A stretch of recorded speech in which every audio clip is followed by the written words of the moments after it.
नमस्कार। आज बिहार में मानसून सत्र की शुरुआत हो गई है। नेताओं ने अजब गजब ढंग से सदन में पहुंचने का काम किया है। जोरदार रूप से सदन की संचालन और यह बताते कि अब बिहार में बिहार सरकार, नीतीश सरकार गिरने की दावा आरजेडी और कांग्रेस के नेताओं के द्वारा किया गया। वहीं मुकेश सहनी ने भी बहुत कुछ कहा, लेकिन कहा कि सरकार के साथ अभी संबंध बिल्कुल ठीक ठाक हैं। लेकिन यूपी में जिस तरह से उनकी फजीयत हुई, उनको भी इस चीज को लेकर काफी अफसोस है।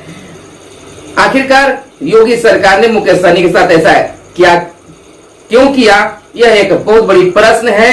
और अब मुकेश सहनी आगे क्या करते हैं, क्या सरकार के गिराने में अपनी भूमिका को बनाते हैं? आइए सुनते हैं कि मुकेश सहनी ने क्या कहा और मानसून सत्र के दौरान वहां पर मीडिया से बात करते हुए राजद के और कांग्रेस के नेताओं ने क्या कुछ कहा, आप सुनिए। लेकिन कांग्रेस के नेताओं का यह दावा है कि फिर से सरकार गिरेगी और राजद की सरकार बनेगी, तेजस्वी मुख्यमंत्री बनेंगे।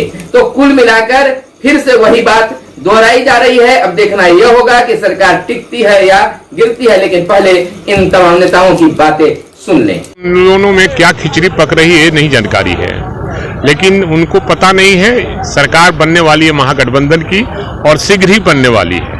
क्या लगता है कि सर बीजेपी और जेडीयू के रिश्ते में कुछ ठीक नहीं चल रहा है? ये क्या लग रहा है आप लोग को? क्या लग रहा है? आप लोग भी देखिए कि रिश्ते क्या कैसे चल रहे हैं। ये तो केवल खींच कर चल रहा है और कुर्सी के लिए आदरणीय नीतीश कुमार जी कुछ भी कर सकते हैं। देखिए, जेडीयू बीजेपी में कई मुद्दों पर इनर कन्फ्लिक्ट है। विधानसभा चुनाव में भी जेडीयू को परास्त करने के लिए बीजेपी ने हर संभव कोशिश की थी, लेकिन जो संभावना दिख रही है उससे इतना लगता है कि जेडीयू बीजेपी में कुछ भी ठीक नहीं है और बीजेपी जल्दीबाजी में है। बीजेपी चाहती है कि यहां उसका चीफ मिनिस्टर बने, लेकिन दुख की बात है कि सरकार में शामिल भाजपा के मंत्री अभी से ऐसे बयान दे रहे हैं। ये समझ लीजिए कि न सिर्फ जनसंख्या नियंत्रण या जातीय जनगणना पर आपस में मतभेद है, इन दोनों पार्टी के बीच में कई मुद्दों पर गंभीर मतभेद है और असल लड़ाई सत्ता की है। जेडीयू के नेता उपेंद्र कुशवाहा भी बोलते हैं कि जेडीयू को नंबर 1 पार्टी बनाना है, बीजेपी भी बोलती है कि हम अपने बलबूते सरकार बनाएंगे। तो भाई अब सरकार में भी एक साथ क्यों है? जातीय जनगणना पर भी बात नहीं मान रहे हैं नीतीश कुमार की। नीतीश कुमार की बात कौन मान रहा है? बीजेपी थोड़ी मानेगी, लेकिन आप रहेंगे उन्हीं के साथ।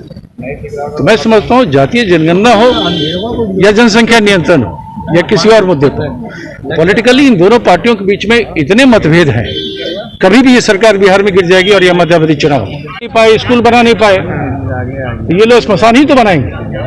बिहार को इनफैक्ट स्मशान के कगार पे तो खड़ा कर ही दिया था। पिछले सेकेंड लहर में हम लोग कोरोना में देखा ना, कहीं ऑक्सीजन नहीं मिल रहा है, मरीजों को बेड नहीं मिल रहा अस्पताल में, लोग मर रहे हैं। आप स्मशान की ही तो खोज में है। तो अगर नीतीश कुमार सरकार स्मशान बनाने के लिए इतनी उत्सुक है तो आप समझ लीजिए सरकार कितने स्तर पर फेल हो चुकी है।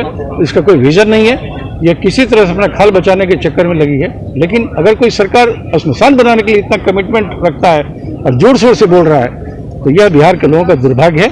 उसने उस सरकार को चुना जो स्कूल कॉलेज न बना के, अस्पताल नहीं बना के, स्मशान बनाने को प्रायोरिटी दी। हमारे लिए बहुत बड़ी उपलब्धि है कि सनत मल्ला का ताकत पूरे देश में फैल रहा है और कल 5000 पुलिस बनारस में सरकार ने उतार दिया और अपने तरीके से उन्नयन करो दिया। तो कहीं ना कहीं सरकार अच्छा काम किया।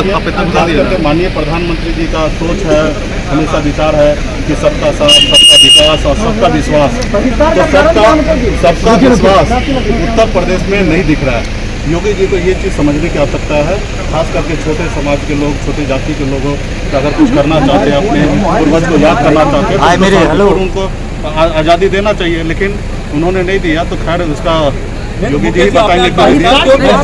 आज एनडीए की जो बैठक थी उसका बहिष्कार किया आपने मुकेश जी। एनडीए का बैठक का बहिष्कार इसलिए हमने किया कि हम सरकार के साथ सर इधर देख के सर नहीं है, लेकिन क्या है कि सरकार माननीय मुख्यमंत्री जी के नेतृत्व में चल रहे हैं और मुझे लगता है कि जब हमारी बात बीजेपी पार्टी का बात नहीं माना जा रहा है तो ऐसे बैठक में जाके क्या मतलब है? कौन सा सरकार है हम लोगों का। सर इधर देखिए सर, कुछ नहीं है, मान तो कौन सी बात थी ऐसी? ये नाराजगी क्या थी जिसके तरीके से आपने बैठक का बहिष्कार किया? वो कौन सी बात थी? समर्थन मिलेंगे या फिर सरकार के साथ है, सरकार मजबूती से चलेंगे और कहीं पे कुछ भी नहीं रहने वाला है। बैठक में नहीं है, हम लोग अपना बैठक कर रहे हैं। आज विधानसभा हमने अटेंड किया, विधान परिषद अटेंड किया, सरकार के साथ है, सरकार में कोई कहीं पे कुछ नहीं है। मुख्यमंत्री जी के नेतृत्व में बिहार में सरकार चल रहे हैं रहा कि एनडीए की बैठक में हम लोग नहीं गए हैं, क्योंकि एनडीए की बैठक का मतलब होता है कि एनडीए का बात रखा जाए, सुना जाए। तो इसके लिए माननीय मुख्यमंत्री जी या भारतीय जनता पार्टी या मांझी जी हम सबको मिलकर सोचने की आवश्यकता है कि अगर एनडीए है तो एनडीए में एनडीए का विधायक का, एनडीए का नेता का बात रखा जाए, सुना जाए और उस हिसाब से सरकार चले। जिस तरीके से यूपी में अनादर हुआ, उसकी वजह से आपने ये फैसला लिया क्या? से परहेज करेंगे मुकेश जी? नहीं, देखिए मेरा कुछ नहीं, मैं वो योगी जी जो भी किए वो अपना किए हैं। बिहार में हमारा सरकार कंफर्टेबल मुख्यमंत्री जी के नेतृत्व में चल रहा है। लेकिन आप वहाँ गए थे, कुछ मूर्ति लगाने गए थे, किनकी मूर्ति लगाने गए थे, किस बात का उनको बुरा लगा? नहीं, वो सारे चीज तो सब क्लियर है ना।